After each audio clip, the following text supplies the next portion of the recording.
world was young, the mountains green, no stain yet on the moon was seen. Then with a crash came a great ringing shout, Ra, Oom, Ra. 3 rings for the elven kings under the sky, 7 for the dwarf lords in their halls of stone, 9 for mortal men doomed to die, 1 for the dark lord on his dark throne in the land of Mordor where the shadows lie.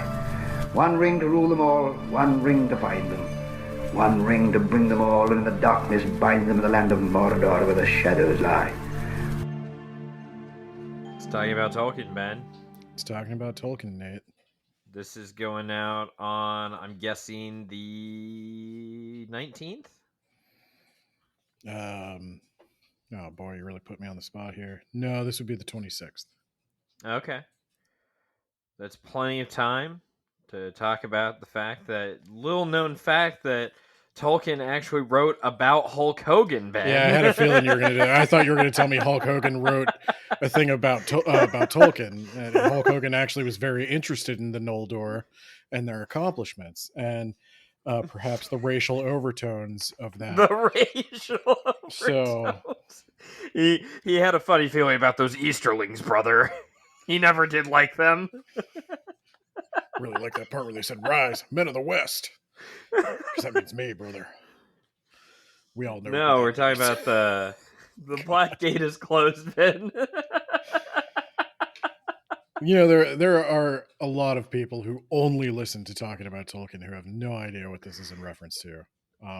But that's okay. Maybe we'll get that. Maybe we'll get that crossover appeal for the Lord of the Rings fans who also want to hear 7 hours of talking about Hulk Hogan. There's dozens of them. Yes, we're back. We're talking about the Black Gate is closed. I think I want to do this in old fashion because this is a pretty short-ish chapter. I have fewer notes for this one than I did for the Passage of the Marshes, which was also a very light chapter. So I have some bits I want to really zoom in on because there's actually a lot of very interesting stuff going on here, but not a lot of. Yeah, we also might figure out what the 2 towers actually are in this chapter, Ben. No one knows what they are. They mentioned 2 towers. So yeah, but that's not there is a letter from Tolkien. I do not know which one off the top of my head. I wasn't prepared to talk about that. But there's a letter where he talks about he's going back and forth on the idea of calling the second book the 2 towers because he really didn't want to split it into 3 books. And he's like, I guess it works because it could kind of be these 2 towers or these 2 towers or so there really is no answer. Just name it the 6 towers or something. I think he was like the tone of the letters. Tolkien is very British. I guess there's no other way to say it. He's very indirect. He's very beating around the bush about what he actually wants. He wants to say, absolutely not, we're not splitting this into 3 books. But instead of that, he just hems and haws around. Well, I guess he didn't want 3 books, but he was breaking it up into 6? He wanted to publish this all as 1 physical book. Wow, what a fool! Merchandising, yo. You gotta get that. You gotta get that repeat customer base. I am quite certain he did not think about merchandising. Yeah, that's his folly right there. Instead of 1 like giant $30 book, he got 3 smaller $25 books. Well, I think I mean, I and many others own all of them in 1 volume. It is possible, but at the time, including The Hobbit. No, I have The Hobbit. I have The Hobbit. There you go. There's using the old noodle. Yeah, I have The Hobbit in a hardcover, and then I have Lord of the Rings in a hardcover. But at the time, his publisher said that if we published it as 1 volume, the book would have to cost like the equivalent of $60 today. And they're like, and that was a lot of money back then, brother. A lot of money today for a book. So They were like, absolutely not. There was like World War II paper shortages. There was, And we don't have them hooked yet. Like later on, well, we that can was the sell other them as thing. They're like, one this is a volume. highly experimental novel. Yeah. Once you get famous, it can be one big novel, and we can sell it for like $100 and throw in some illustrations there. But like I guess what right I'm saying now, is that Tolkien walked so Sanderson could ramble. So yeah, do you want to jump in? You want to tell us what's yeah, going on? there are two towers guarding the entrance to Mordor, Ben. But apparently, they're not those two towers. They're just some two towers. Are they even named? Yeah, I think they named at least one of them, maybe. Or maybe not. Maybe I'm thinking of another tower because that's the magic of Tolkien. It could be any of these many towers that he has. So I know the There's gate. The gate has a name, Moranon. If you haven't figured it out by now, Mor is Elvish for black. Um, I don't know that the towers around it have names.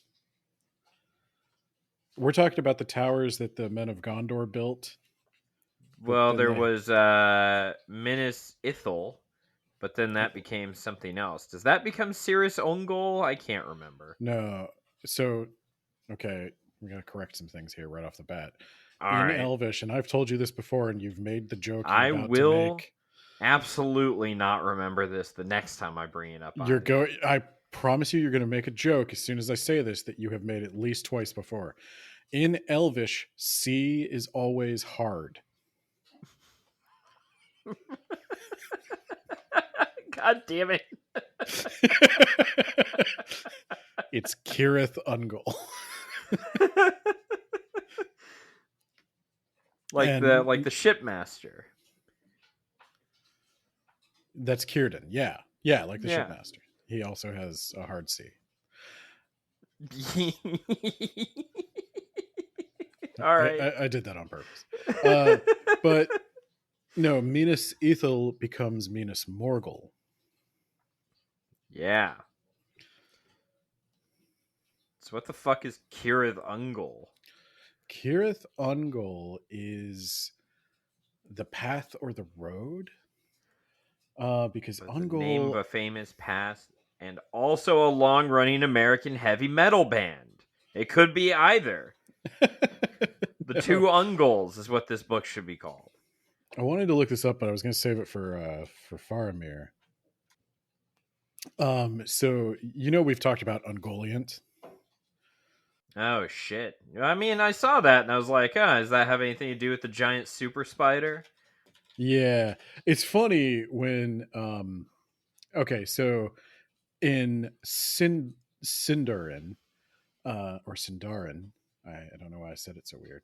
In Sindarin, Kirith means like ravine or pass, and Ungol is spider.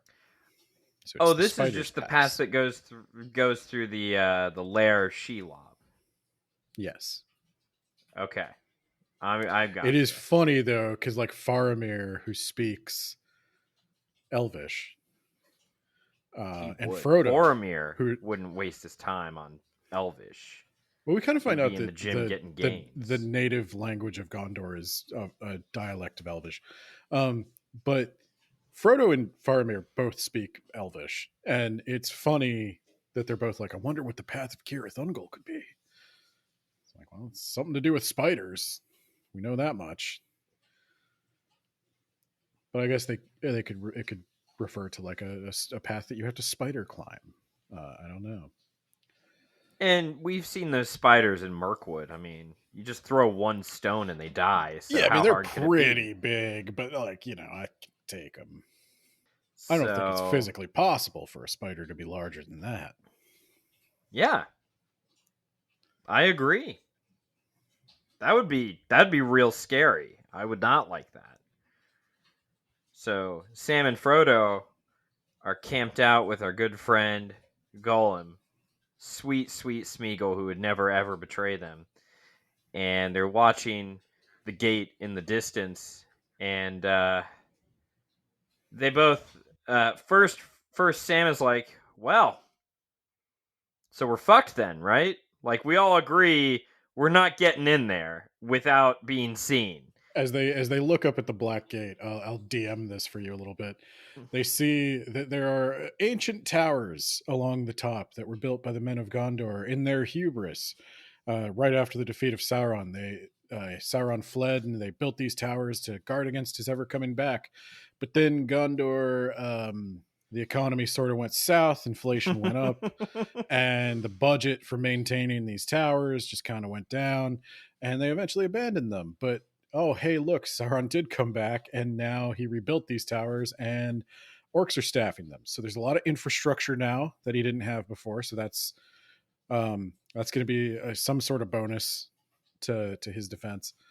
And there is the Black Gate itself, which is insanely huge, made of like pure metal and or stone. And we can see, literally, we could see people pacing on the battlements, though they are many stories above us.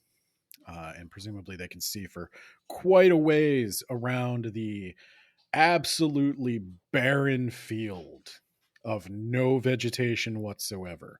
There's a couple of oil spills we might be able to hide in. There's a boiling puddle of what looks to be glowing. And is that footsteps I hear in the distance? The footsteps of thousands upon thousands of soldiers? And maybe it's Gondor. Maybe Gondor's finally mounting an attack. Maybe we're good. And they want those towers back. Yeah. But alas, no, it was not Gondor. It was not a band of soldiers coming to attack Sauron, but instead a band of soldiers coming to pledge loyalty to Sauron and bolster his forces. A red army out of the east. I'm not saying it was the Soviet Union, but I'm not saying that. Yes, it is an army of Easterlings who has come to augment Sauron's strength, and they are being welcomed. As if he needed the help. Come on, guys. You have to...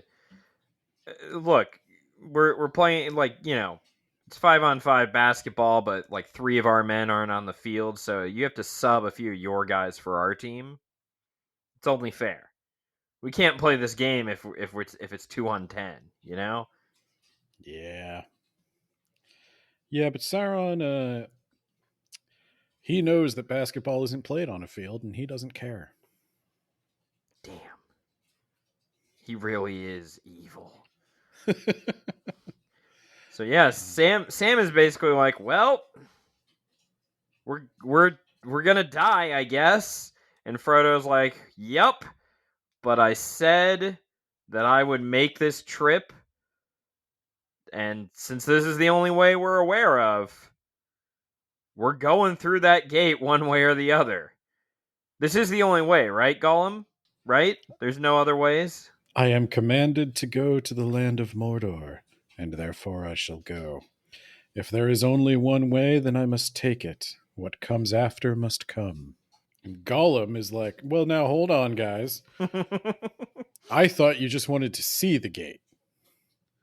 I didn't know you were going to try to enter through it. That would be suicide, obviously.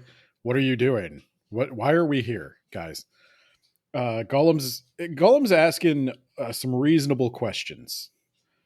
He is on this journey at knife point.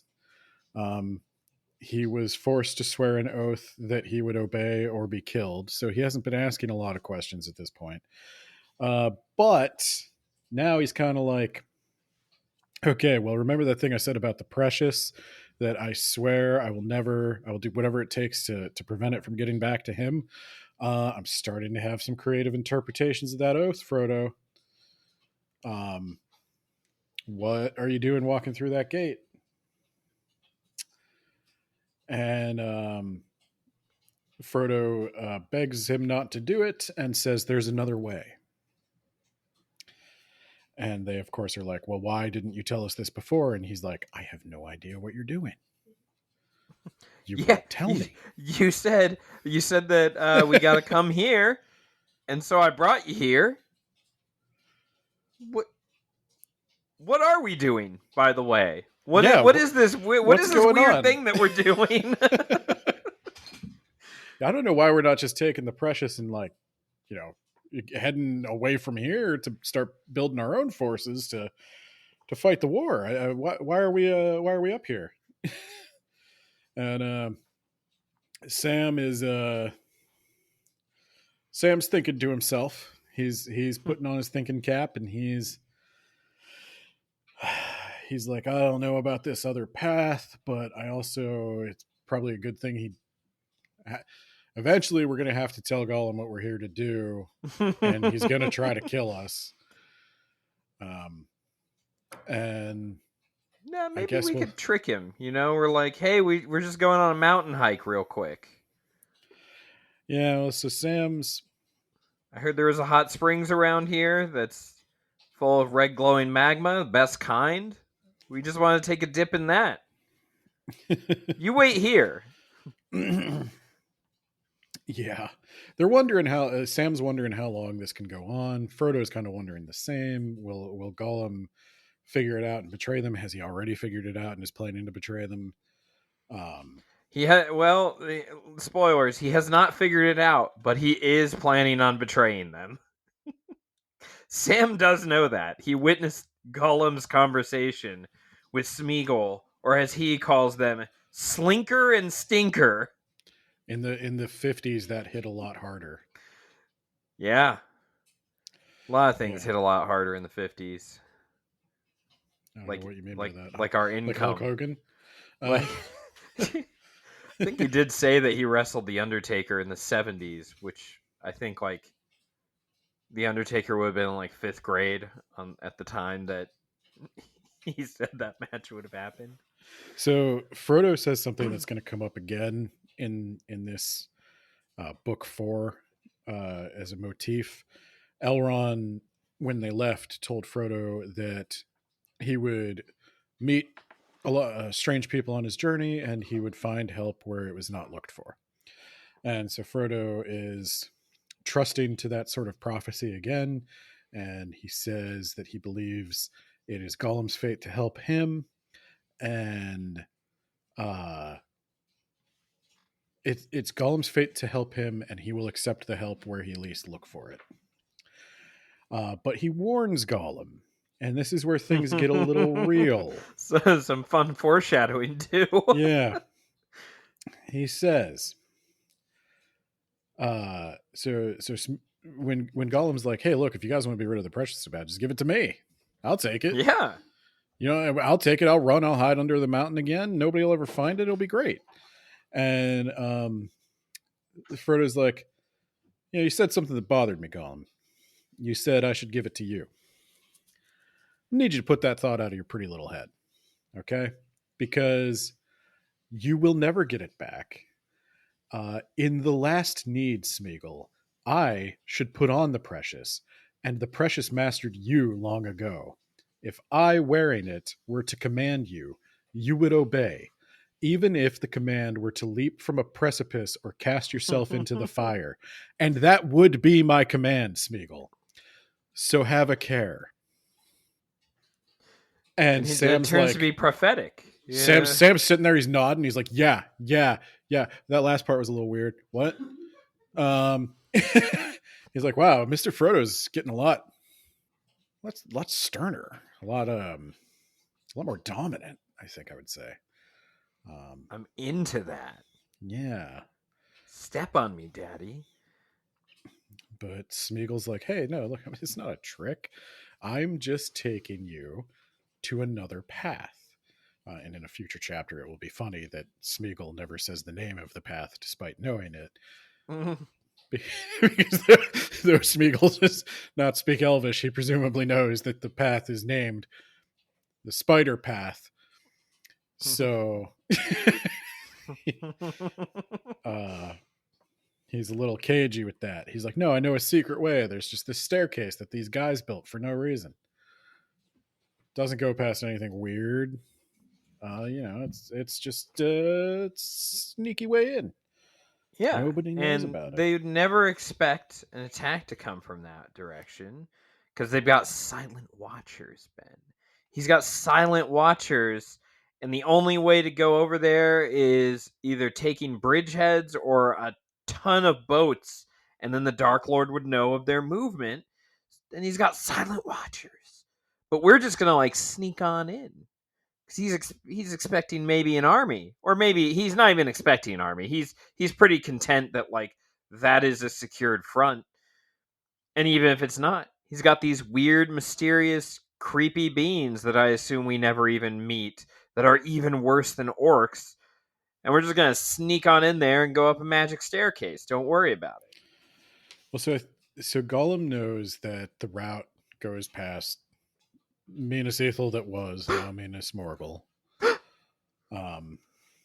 And he knows a little bit about the history. This is kind of funny because Gollum's old. I mean, he's like 400 years Yeah. old. Back in my day, we called it Minas Ithil. Well, literally that. He says when he was a child, he heard stories about the tall men with their shining eyes and their silver crown and their white tree who built all these like giant things that no one could build. It's kind of like the men of Gondor are kind of coming into like an Iron Age society with like Roman cement and building just giant things with no visible mortar or anything like that. And it's not, again, like Tolkien will say, it's not magic necessarily, but it's magic enough if you don't know how it works that to the people around, to the civil. Yeah, I think we just figured out how Roman cement works. So they have like when the Numenorians come to Middle Earth, at least the ones who flee the destruction of Numenor and remain like loyal to the gods and stuff, they bring with them like all kinds of technology. And some of this is magical in nature. They're like elven artifacts. But some of this is just advanced knowledge. They're just better at metalworking, better at masonry. It's better at called all an this stuff. antibiotic, Joe. You take it, and suddenly your gangrene goes away. So yeah. So he says that he's talking about the Tower of the Moon, which is what Minas Ithil means. And Frodo identifies it and says that it was built by Isildur, son of Elendil. And it was Isildur who cut off the finger of the enemy. And Gollum's like, that makes sense. That's why he only has 4 fingers on his black hand when he tortured me with it. And also why he destroyed that city. No, he doesn't say a giant eye. He says he's just a giant eye. Sorry, he Peter has Jackson has only spoken. 4 on the black hand, but they are enough. Said Gollum, shuddering. And he hated Isildur's city. I love to imagine Gollum having this conversation in that dumb Andy Serkis voice, by the way. Can you imagine Gollum saying, and he hated Isildur's city? Yeah, and it's awful. And Frodo's like, is there anything he doesn't hate? I'm so sick of this guy. His dumbass he hates the fucking wind. Yeah. His stupid black riders and his dumbass gate and his dumb city and his dumb mountains. God, this journey guy. sucks. Yeah, and then this is where they talk about, it's not empty. There's silent watchers. I think he's referring to wraiths. But they'd be bad watchers, wouldn't they? You have to wait till night? It's always dark there. Oh, well, it's always sunny in Philadelphia. I'm trying to remember if this was a movie only thing. I don't think it is. I think there are statues that guard the gates and act as a kind of alarm system. You see them in the movie, like Frodo starts walking up, and then the camera like zooms in on these things that look like the demon dogs from Ghostbusters. Yeah, they're called gargoyles in D&D, and they pretend to be statues till you get close. I think that's kind of what's going on here, but I don't know if they fight. I think they just signal an alarm. That's lame. Yeah. They should fight because they have resistance to non-magical weapons. But, well, Frodo has a magical weapon. They don't know that. He doesn't look like someone who has a magical. He is attuned to at least one magical item. Whether he wants to be or not. But yeah, so there's a lot of danger. This is a city of the dead. The ring wraiths live there. So there's a lot of stuff there that, I mean, they can't be seen unless they're wearing something. And I imagine they go about fully nude quite often.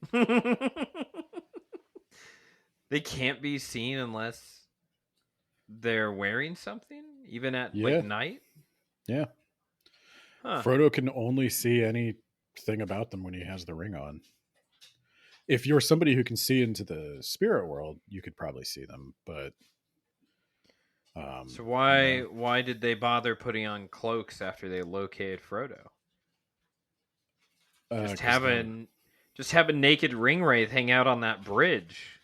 Well, they haven't located. Yeah, I guess that would have been a good idea. Yeah, I'm talking about back in Fellowship. Let's get a few naked ring wraiths just hanging around in key places. Yeah. Yeah, that would have been a good call.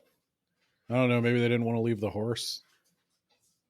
Yeah, you don't have to leave the horse. You just have one ring wraith corral the other horse. Maybe they don't go about fully nude. That would be a missed opportunity. If I work for the Lord of Evil, I'm just letting it all hang out all the time. Yeah. You'd think that's like one of the benefits. Yeah. Yeah. Well, this was a missed opportunity. I think if Tolkien were still alive, I would write him a letter to ask him why the ring wraith was not fully nude on that bridge. And he'd be like, "What the fuck is this?" No, and then he would probably respond. It would bother him. It would bother him, and he would respond. He'd either tell me why I'm an idiot, or he'd have to start rewriting the Silmarillion again.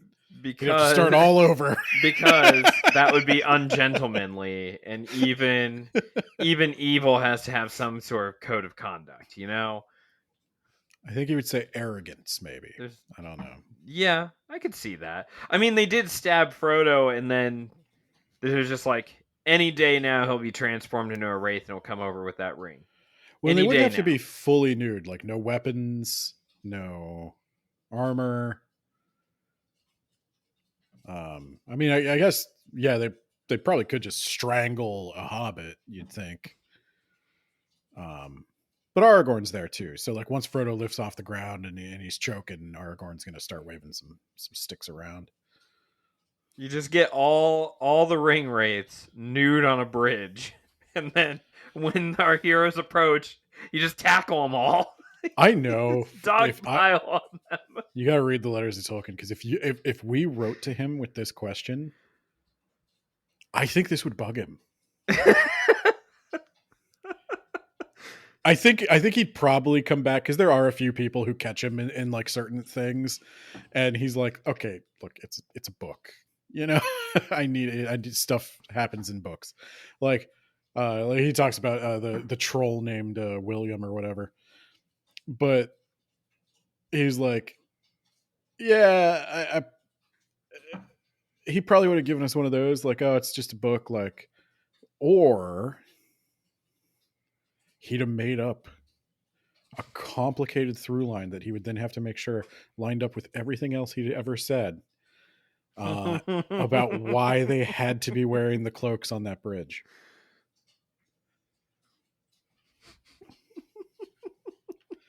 But he would respond, because he would need me to know why it wasn't a mistake. And that's why I respect him. That's why I love these books, because that's very much how I approach podcasting. So yeah, they hear a terrible amount of men going into the gate, as we said, and they're like, oh my god, they found us. There's no way we can hide. Like if they look over here, we're screwed. Wait a minute. Do they have any Oliphants? No. Oh, that's unfortunate. What's I an always wanted to elephant? see one of those. Oh, well, you're I never going really to. wish they would have had. It's not those. real. There's no such thing. It would have been really cool if they had elephants, you know, Sam, and they charge sweet. those at the Gondorians, and Sam, you and sweet, Legolas defies gravity. simple, blue collar farmer. No, there's no such thing as elephants, and there never will be, and you're never going to see one. We've seen all the magic we're ever going to see, and we're not going to see any more. God willing, Sam. God willing, I am not going to see one more unusual thing on this journey. Okay?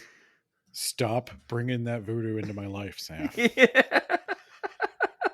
How would it benefit us if the Easterlings had a giant monster that they could put a siege tower on and just mow down the men of Gondor, Sam? Why would you want to see that?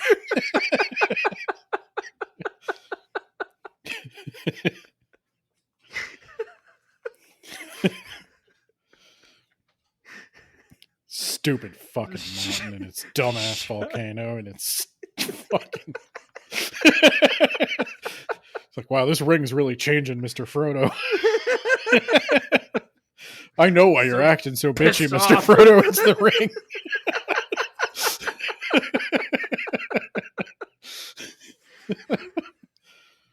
I think that would have been awesome in the movie if you were just like, stupid fucking mountain. God damn. Oh, look at that. He hates another city. Man, fuck this guy. This guy's an asshole. God. Throwing rocks at the gate. Is there anything you don't hate? You piece of shit. Get your goddamn eye off me. Get your eye off me. Four-fingered asshole. Well, careful who you call a four-fingered asshole.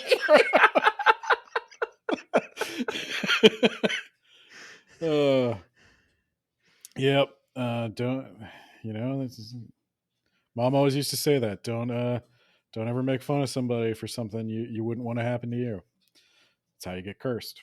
That's basically the chapter. They're like, all right, Gollum, you win. We're not going through that gate, so we'll go through your weird little hidden stairway path over yonder.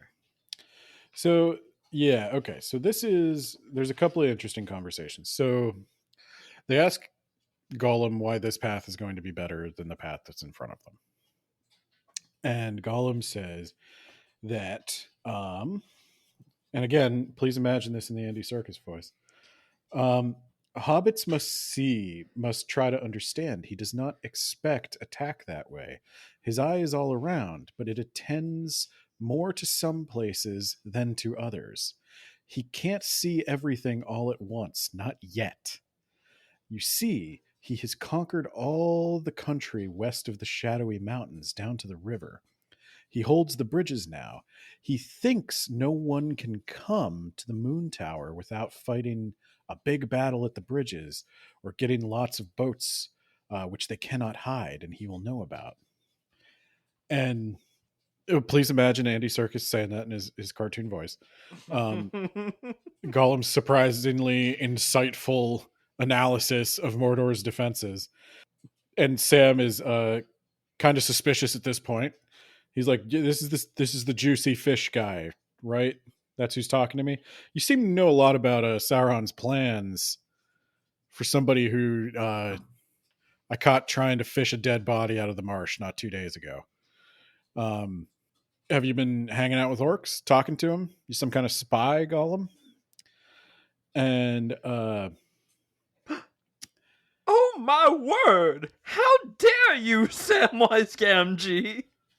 Gollum says, Smeagol has talked to orcs. Yes, of course, before he met Master. And to many peoples, he has walked very far. And what he says now, many people are saying. It's kind of talking like Trump now. Many people are saying, you can't get through the pass of Kirithon Gold. Everybody's saying it. They look down on us. Tower of the Moon. It's dumb tower. We're going to make it all black. Minas Morgul. But We're gonna do some renovations, but it won't touch the East Wing. I'm gonna take down the East Wing of Minas Ithil. Gonna build a ballroom, a fantastic ballroom for all the orcs. And, all black. All black. No, so he says it's here in the north that the big danger is for him and for us. This black gate we're looking at right now, he's going to come out of one day soon. That is the only way big armies can come.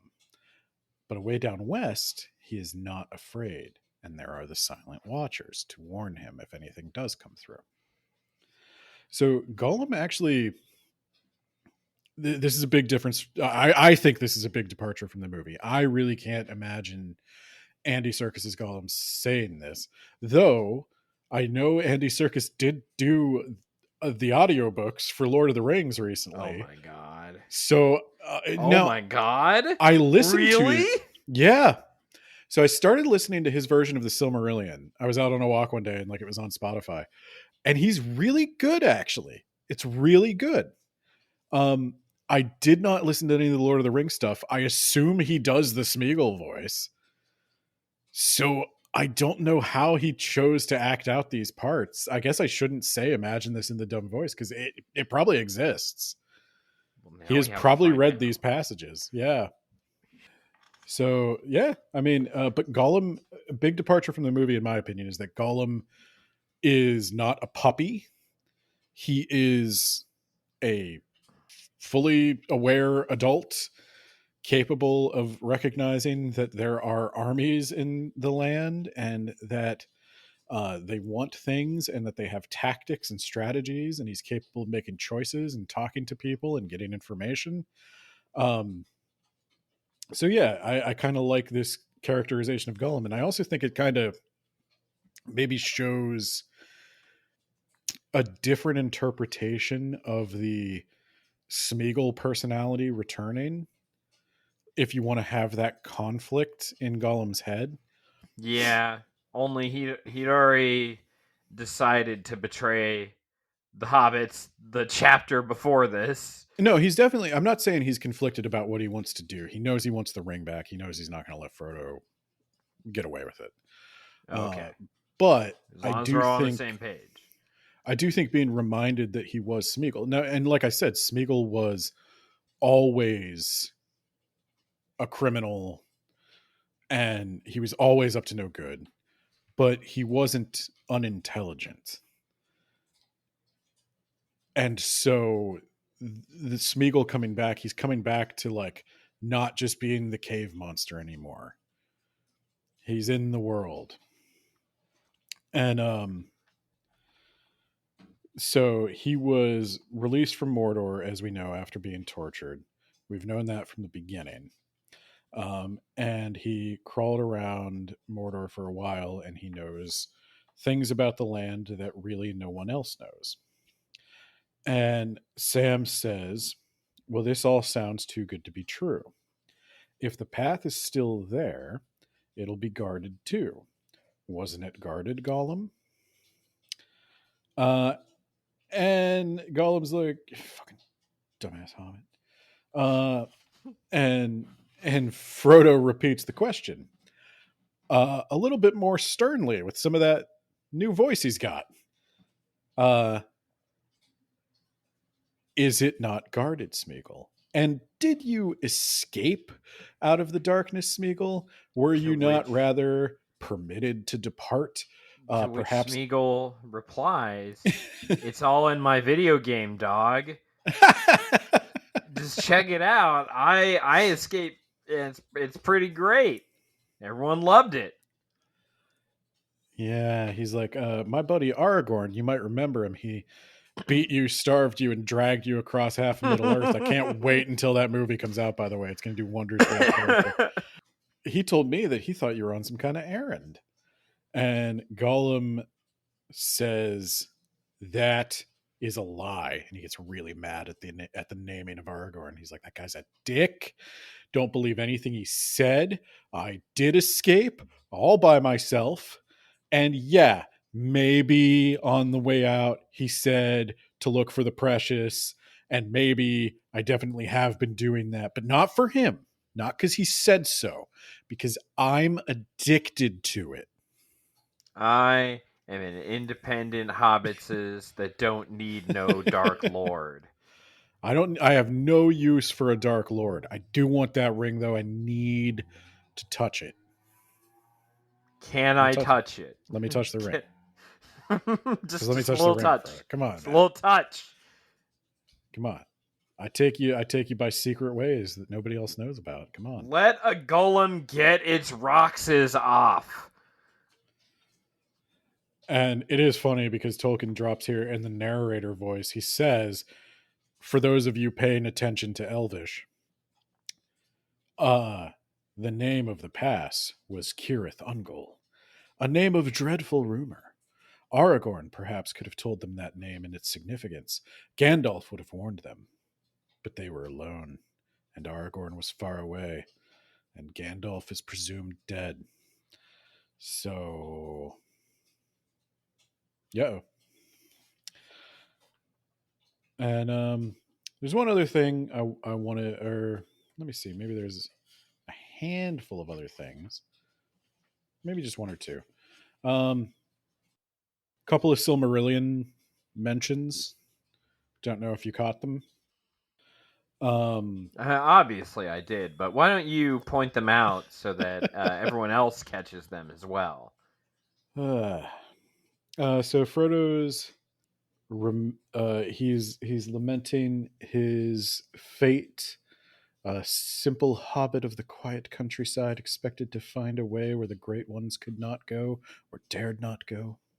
He says that his own sitting room in the far-off spring of another year, so remote now that it was like a chapter in a story of the world's youth, when the trees of silver and gold were still in bloom.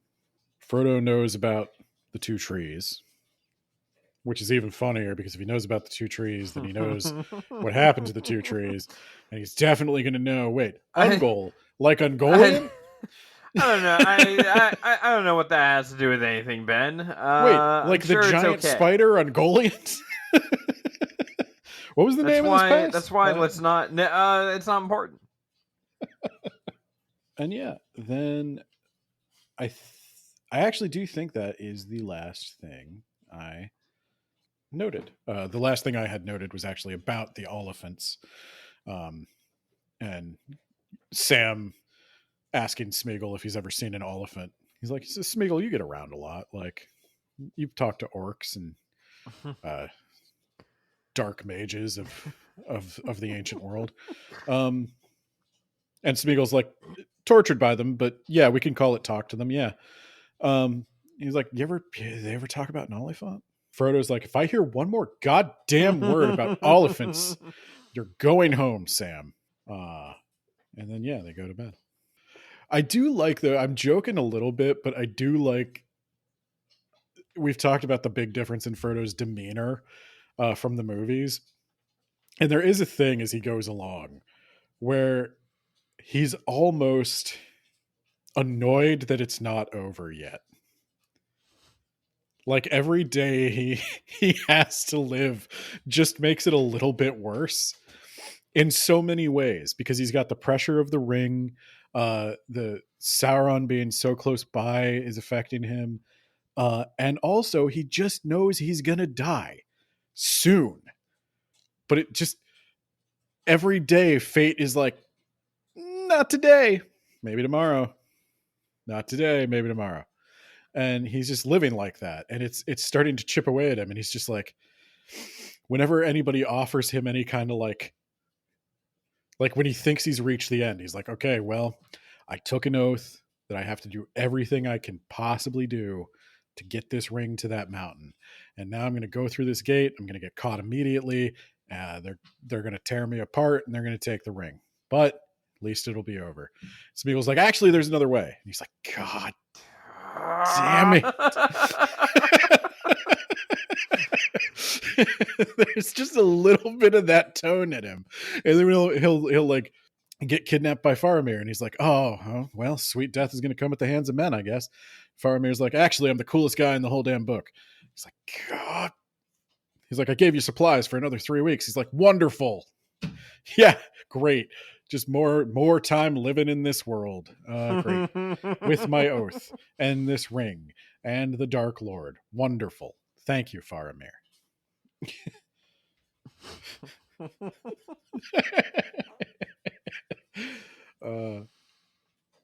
But yeah, I don't know. If ever there's another adaptation of Lord of the Rings, that's the tone I want to see them take with Frodo. I want him to just be really, really over it at this point in the journey. He's not sad. He's not weepy. He's just done, and he wants to die. And every bit of hope is just hitting him like another knife in the chest, of which he's had several. Yeah, but that's talking about Tolkien. We'll be back next week with whatever comes after that. Rabbit stew of herbs rabbits. And stewed rabbit. Yeah. The road goes ever on and on, down from the door which began. Now far ahead the road is gone, and I must follow it, if I can, pursuing it with eager feet until it joins some larger way, where many paths and errands meet. And whither then, I cannot say.